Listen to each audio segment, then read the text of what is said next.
안녕하세요. 안전한 투자로 편안한 노후 준비 중경투 TV입니다.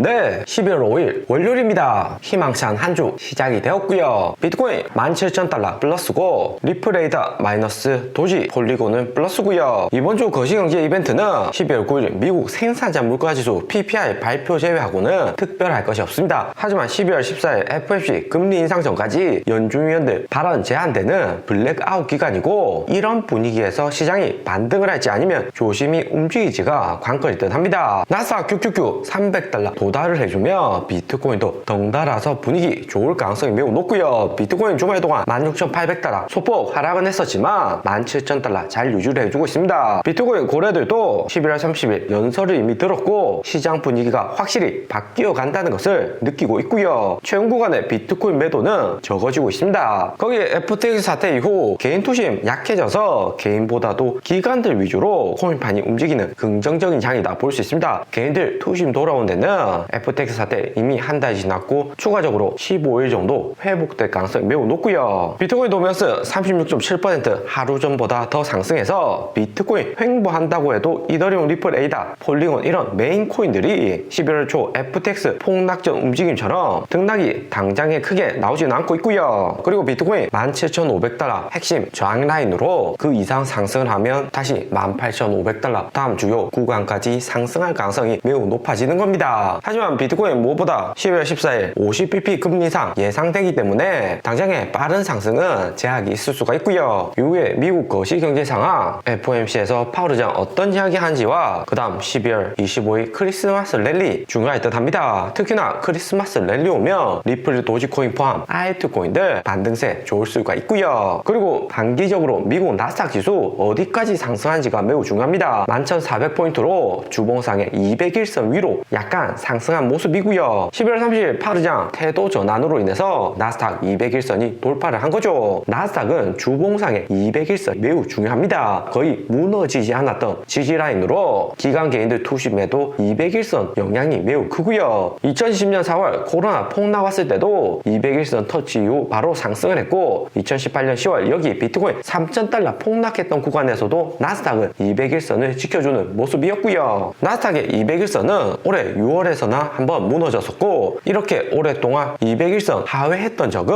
10년간 없었다 볼 수 있습니다. 나스닥 200일선 아래로 내려간 것이 2000년 닷컴버블 하고 2008년 금융위기 때인데 2008년에는 200일선 터치 2번 하고 꼬시기 반등 이후 리먼 사태 터지고 나서 즉시 폭락을 했습니다. 2000년 닷컴버블 때 200일선 하락 이후 이번처럼 반등이 왔었는데 미국 기업들 실적 부실화로 인해서 2000년 닷컴버블에 재차 하락이 나온 거죠. 2000년 닷컴버블 이후 나스닥은 3년을 횡보했는데 횡보하면서 시장의 투심이 완전히 꺾였다 볼 수 있고요. 파월 의장이나 월가의 전문가들 관점에서는 2000년 닷컴버블하고 비슷하게 움직일 것이라는 전망이 많고요. 여기 나스닥 지수처럼 200일선 아래로 하회한 다음 올라갔다 내려갔다 반복하고 계속해서 하락하는 구간에서 투자자들 투심이 완전히 꺾여버릴 가능성이 매우 높고요. 마지막 바닥일 줄 알았는데 지하실이 1층하고 2층, 3층까지 나섰습니다. 연준은 인플레이션율 2%대로 목표하고 있다고 선언을 한 만큼 최소 3년은 4%에서 5% 사이 고금리 유지하고 서서히 금리 인하할 가능성이 매우 높고요. 5% 기준금리면 대출금리는 6% 이상 8%가 일반적이기 때문에 당장에 수익이 안 나오고 매출 구조 안 좋은 기업은 청산할 가능성이 매우 높습니다. 하지만 주식시장을 살릴 것인가 아니면 하락 행보 만들 것인가는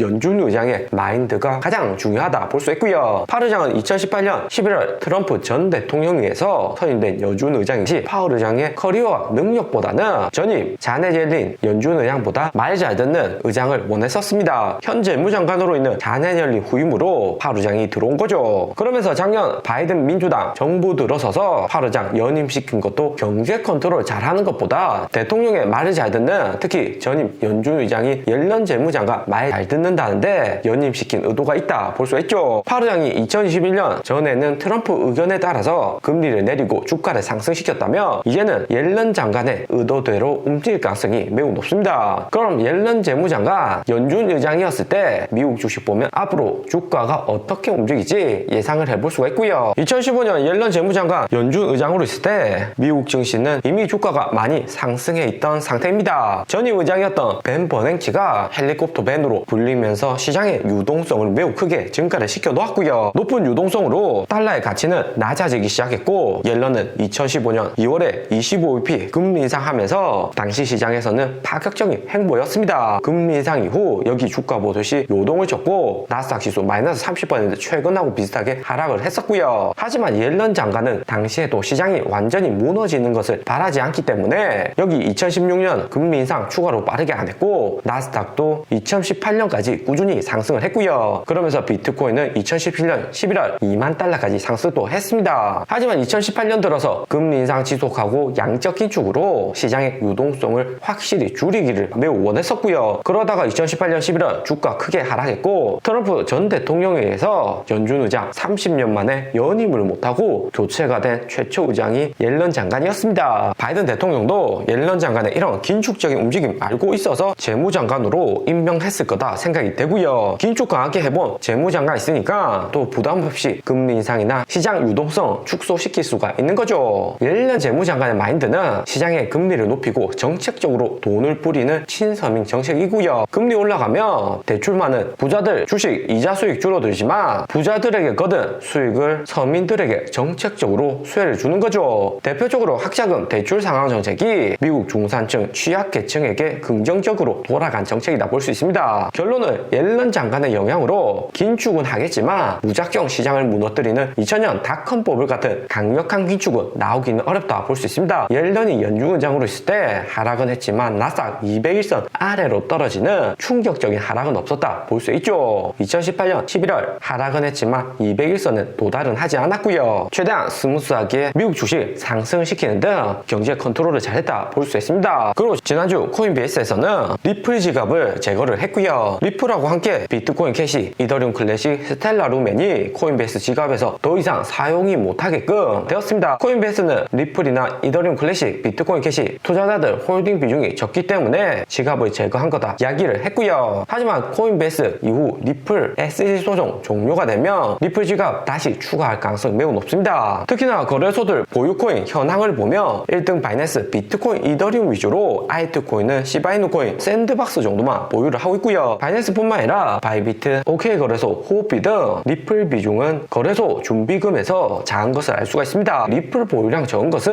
리플의 잠재력이 약한 것보다는 여기 있는 코인들을 이용해서 스테이킹 통한 이자를 얻는 경우가 많을 듯 하고요. 리플이 SEC 소송 종료가 되면 새로운 이벤트 실시하고 이더리움하고 함께 비슷한 수준까지 리플 보유량 늘릴 가능성이 존재를 한다 생각해 볼 수가 있고요. 리플 가격 상승에도 매우 긍정적이죠. 리플 측은 SEC 소송 시간이 갈수록 소송 종료 기대감 커지고 있는데 무엇보다 FTX 파산으로 인해서 코인베이스, 그레이스케일, DCG, 디지털 커런시 그룹 등 핵심 기업들 영향을 받았기 때문에 리플의 SEC 소송은 긍정적으로 움직일 가능성이 높아지고 있습니다. 그레이스케일이나 코인베이스, FTX는 리플보다도 이더리움 계열의 코인을 많이 보유하고 가격 범핑도 많이 했었고요. 하지만 FTX 파산 이후 이더리움 가격 상승보다도 리플의 움직임이 더욱 긍정적이고요. 리플은 SEC 소송에서 하위 테스트 진행 중인데 시간이 갈수록 증권이 아니다라는 것에 점차 무게가 실리고 있습니다. 하위 테스트는 여기 4가지 성격의 리플이 포함되지 않는지 확인을 하는 것이고요. 첫 번째, 돈으로 코인을 투자했는지 확인을 해보고, 두 번째, 수익 목적으로 리플이 만들어졌는가, 세 번째, 회사나 법인이 운영이 되는지, 네 번째, 제3자를 통해서 수익이 창출될 수 있는 코인인지 판단을 하는 거죠. 웬만한 코인은 여기에 다 포함된다 볼 수 있고, 비트코인이나 이더리움 정도는